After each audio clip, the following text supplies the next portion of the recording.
We have multiple New York Knicks updates following game 1 of the first round of the NBA playoffs, and this is way better than we thought, as now we have multiple updates on multiple different Knicks players, a huge shocking twist that nobody saw coming in these playoffs, and on top of that, we do have an update on Jalen Brunson after he dealt with that ankle injury, and we're going to break all of this down, so a lot to discuss. What's up, guys? Welcome back to Knicks Digest. It's Chris here, and we're going to jump right into things as always.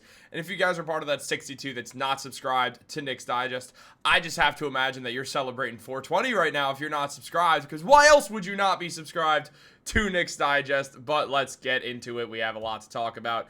This man was phenomenal. This man was phenomenal. This man was phenomenal. And Coach Tom Thibodeau coached a hell of a game. The New York Knicks played great against the Detroit Pistons, and now after that game, we've seen multiple different updates come out on where the New York Knicks stand. A lot to deal with the game plans going forwards, and also on top of that, the biggest storyline right now that we're all considering in the back of our minds is Jalen Brunson rolling his ankle and definitely showing that he was in some pain, which included him actually leaving the court for a bit. Not just the court, but going back into the locker room for a bit and ended up changing shoes to see if that could potentially help. So clearly there's something going on with Brunson's ankle as well. So obviously, guys, with all this to discuss, the first thing we are going to mention is the fact that OG Anunoby played a phenomenal game, and on top of that is just continuing to do what he's been doing in this recent stretch since mid-March or so when OG Anunoby just became Kawhi Leonard. I mean, OG's the first player in NBA history to record the following numbers or better in a playoff game with 23-plus points, 7-plus rebounds, 5-plus steals, 3 offensive rebounds or more, 3-plus three-pointers made, and a plus 10 plus minus.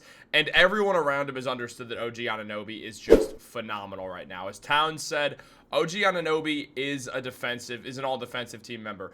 I've been saying that all year. One of the best two-way players in the NBA. He's just so talented. And OG even said about himself that he just tried to make it as difficult as possible, to make his catches difficult, pressure him, be aggressive, and just force him being Cade Cunningham, into tough shots. Now, not only Karl-Anthony Towns and OG spoke on this, Josh Hart mentioned it as well, saying that OG loves those kinds of matchups against a guy like Cade Cunningham, especially in the playoffs when you can be physical. He's a physical guy, able to get through screens and those kind of things. We need him offensively, but more importantly was OG Anunoby's defense, and we saw that. We saw everything come to fruition. OG Anunoby is the first and only Knick since Patrick Ewing to get 5-plus steals and 2-plus blocks in a single game in the NBA playoffs. Now, this has happened 2 other times in NBA history.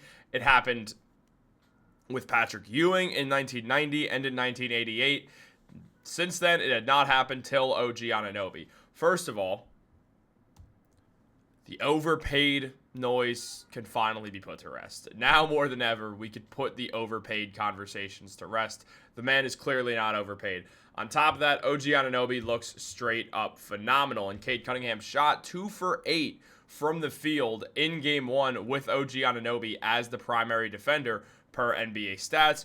Anunoby finished the game with 5 steals and 2 blocks. So what we saw from OG Anunoby was truly one of the best games that we've seen from him when it comes to just impacting winning, the thing that he does best. And it's great that we saw this out of OG Anunoby, but as I said, this is not just about OG Anunoby, because we have multiple different storylines about the New York Knicks right now, because we've just seen a lot. We got very surprised, and Coach Tom Thibodeau, he coached a good game, man. He did. He coached a good game, and he did something that nobody on this planet saw coming.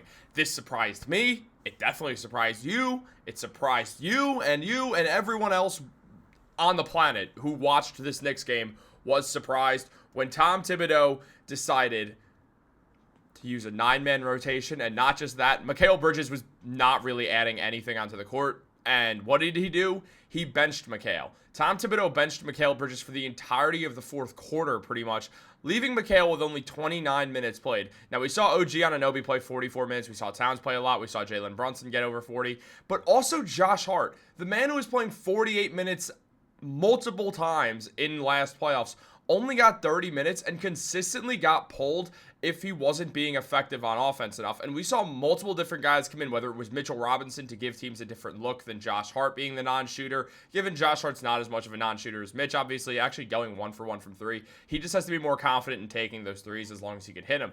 On top of that, Cameron Payne one of the biggest storylines going into this, of course. Cameron Payne was straight up phenomenal. I didn't even know if he'd be in the playoff rotation, but now that man is going to be prominent in this playoff rotation after this game. He gave the Knicks what they needed. Cameron Payne's been the same guy consistently. He's been that guy who's gone out there and just had a massive impact on everything around him because he's so fiery and he wants things to be he wants to shift momentum. He's one of those guys who's just so good at shifting momentum and really just being this firecracker of a player, and he played that role perfectly. Went 5 for 7, had a plus 23 on his plus minus, had 14 points. Cameron Payne was great. We all know he was great. He was a huge part of that Knicks 21-0 run.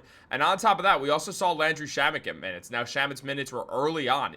Within 6 minutes in the first half, or in the first quarter, Landry Shamet was in that game. So Tibbs was making subs quickly. What we saw from Tom Thibodeau was something that he has not done all year long. We saw Thibodeau quickly bench guys and move stuff around and make defensive and offensive adjustments very quickly based off what was working and what wasn't. Over the regular season, what we saw was Tom Thibodeau rarely make adjustments in game. And on top of that, we did not really see Karl-Anthony Towns or Mitchell Robinson play together a bunch. We saw them get some time together in this game, showing that what absolutely was kind of thought to be one of these expectations is that maybe Tibbs is saving that lineup, that Towns, Mitch, OG Anunoby frontcourt lineup, because he said he loves the wingspan of it. So clearly he does. I mean, he said he loves that length. It's so hard to score on that and get to the hoop with that. And he was right. And the Knicks used it, and it looked really good. And we saw that Tom Thibodeau definitely came into the playoffs with a few tricks up his sleeve. That's something that JB Bickerstaff, as the Pistons head coach, could not have expected. I mean, again, all Knicks fans were dumbfounded by this as well. So a huge sign there. Tom Thibodeau did a great job coaching. And then this man had a rough start to the game. Jalen Brunson doing everything right. The shots just weren't falling until they were.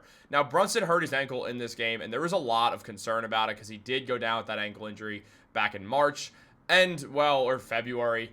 The day that Luka got traded to the Lakers, Jalen Brunson, or no, that wasn't. That was the first time the Knicks and the Lakers played. This was in LA.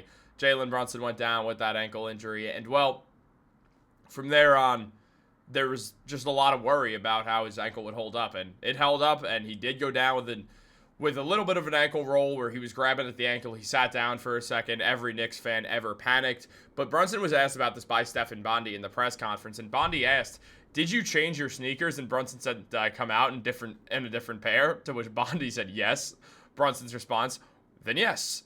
To which Stephen Bondy said, "Well, wait, was that just for the fourth quarter?" And Brunson said, "No, the key was he was asked if that was the key for the fourth quarter, and Brunson said, "No, the key was campaign," and he said that he doesn't know why he changed his shoes. Ian Begley asked if the ankle was bothering him, and Jalen Brunson responded, "Feels great." Jalen Brunson not really trying to talk a bunch because he's that type of competitive guy. He's not trying to give anything away or really be like, "Yeah, my ankle's hurts." And then the Pistons go like, "All right, well, his ankle hurts, so force him to lean on that right ankle a bit more." But that's not what happened. Clearly, he is being bothered, though. It's obvious. I mean, the way he was moving, you could tell he was wincing in some pain a bit here and there. I don't think it's some serious ankle injury. He probably just rolled his ankle and now it's sore. But coming out in different shoes definitely does create some cause for concern. But I do want to know what you guys think about that. And I want to know what you guys think about everything about the Knicks in these playoffs thus far. How do you feel about them going into the next couple games of this series? I do think it's going to be a sweep or a 5-game series in the Knicks' favor. Let me know what you think in the comments down below. Like this video, subscribe, turn on post notifications. Have a great day, and go Knicks.